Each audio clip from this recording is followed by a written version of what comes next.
санаа. Монголын ноолорын хоёр том үйлдвэрлэгч Буянгаа Хевсэг энэ дэлгүүрээр ард сонирхлоо. Цаанаа болохоор үйлдвэрлэлийн хоёрын нэрийн марааны дэлгүүр нь байна. За сүүлийн жилүүдэд бас Хевсэг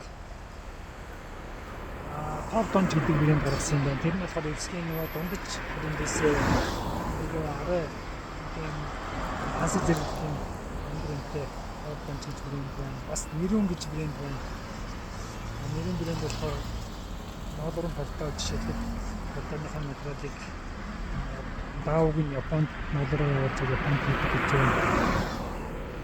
Юу гэдэг бид нар ч нөө хөдөөж байгаа хөгжүүлийг хөдөөж байгаа орн гэдэг байгаа. Тэгээд хөдөөж байгаа хөгжүүлийг бас нэг гарцсан бол хөдөөж байгаа бүтээгдэхүүнээ боловсруулалтыг сайжруулах юм бол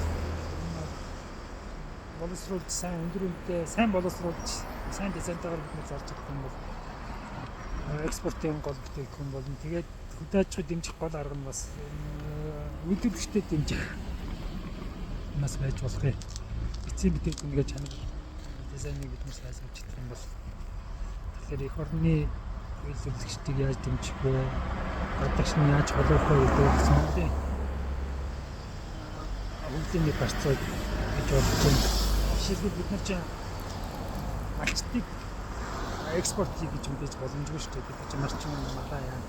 Тэгэхээр дундын үйлдвэрлэгч боловсруулах үйлдвэр тэгээд тэрнийг цааш нь худалдаатай холбож өгдөг.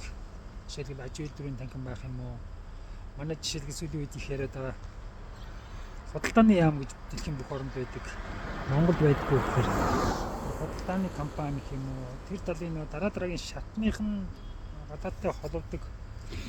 Одоо бид нар чинь даяарчил гэдэг дэлхийд даяар бол одоо худалдаа бие биенийхээ бүтээгдэхүүний авч хэрэгдэг юм уу юм өстэй тийм бид нар энийг ашиглаж чадж гэнэ үү гэдэг л бас энийг сайн ашиглаж чадах юм бол бид нар жинхэнэ даяарчилд хандж гин гэсэн үг шүү дээ. Интернет гэдэг бий болчлоо.